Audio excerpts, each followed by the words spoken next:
Good morning. Teresa Zube here. I have a report from Moab, Utah. Lovely hotel room I've got. Um, this report is for the full moon, which will be on November 30th. It'll be really, really early, actually, Monday morning. About 2:15, I think, in the morning Mountain Time. So. Anyway, that's when it'll be exact, but we always kind of feel these energies with a 3-day time frame. It is a partial eclipse. As you can see, here is whoops, got the North Node in Gemini right there.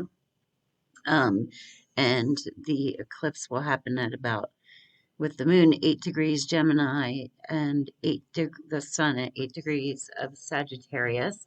Eclipses are kind of times of big change, although this is a partial eclipse since it's not entirely on the node. But they can be like turning points in your life.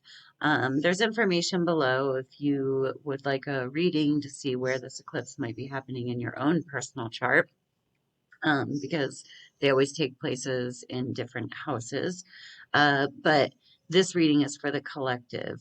So the sun is in Sagittarius and the moon is in Gemini.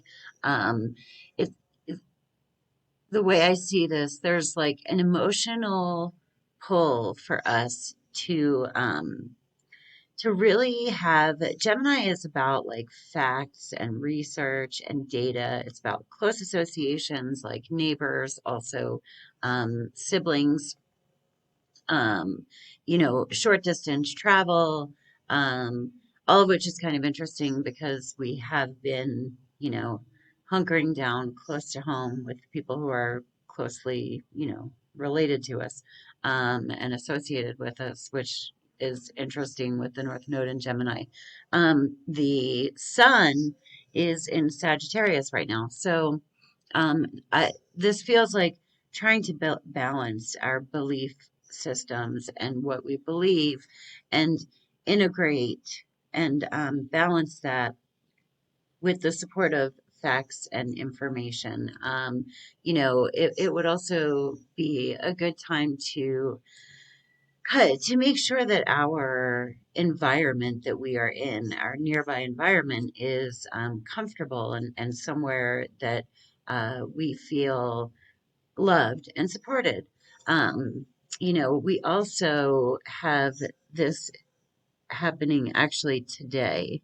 We've got Neptune in Pisces over here, which is its home sign, has been retrograde and it's stationing direct.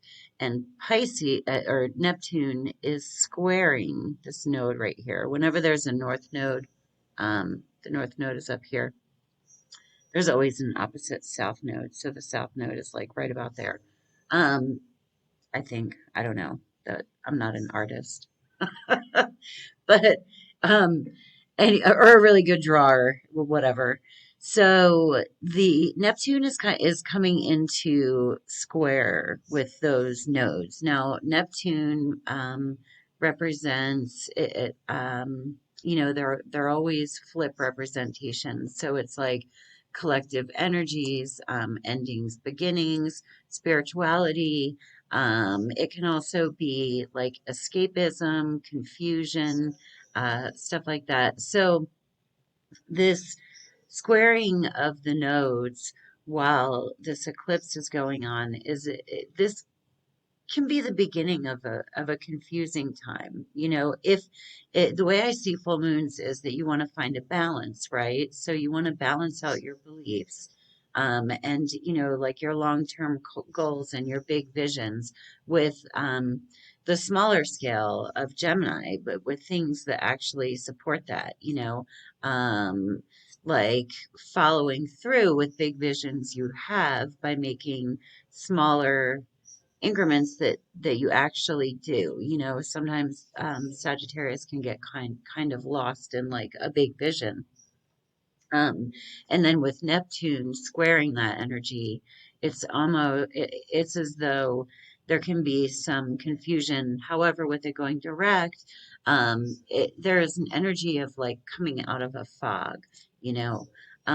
Venus is coming over here in Scorpio, is coming, moving away from an opposition to Uranus, okay? And so Uranus is the planet of freedom, also electricity and earthquakes, like really surprising things. And Venus is about love and harmony and what she wants.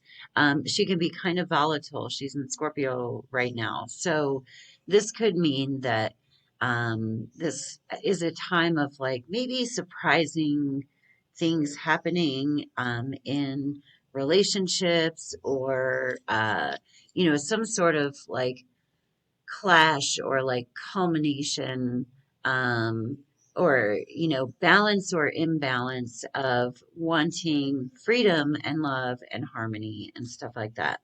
um we Let me see, do we have anything else going on here? It's kind of a big deal. So Mercury right now over here, this is a good aspect. See all the red? Those are tougher aspects. Those are squares and oppositions. The blue ones, and if they're off too many degrees, I don't really count them personally. But Mercury right now is in a sextile to, let me move myself over here, is in a sextile to Saturn right there, okay? Um, so that's actually kind of neat because Saturn and Capricorn is about how we really make things happen. It's about on like a very 3D, like earthy kind of realm. Saturn and Mercury is the planet of communication. So Mercury is in Scorpio with Venus, and this is kind of he's talking to Saturn right now, and so Mercury is getting information about how things should really look in our relationships with other people. And Saturn is in a cooperative conversation with him about, okay, so this is what this is the information that we want, this is what's going on, and Saturn is like, this is how we make it happen. Overall, I think this full moon is it has the potential to be kind of tough. It can be a real turning point these past few days. Like the way that I kind of intuit this is that you may feel like you're coming out of a fog. You may be finding that the information around you or your immediate environment is not cohesive with like your longer term plans, or perhaps you are getting confirmation that that they are aligned, which is a good thing. There's always an up or a downside. And if you express yourself in a way that is not combative, but also making sure that you get what you want. I mean, Venus in Scorpio really wants what she wants. She wants to make sure that she gets her end of the deal. So it's about not losing yourself in acquiescing other people. Um, this is short because I'm in Moab, Utah to have a little bit of fun. This was actually kind of a Uranus Venus incident. We just decided to come to Moab at the last minute after Thanksgiving. Anyway, if you are interested in a personal reading, give me a holla. Love ya. Namaste.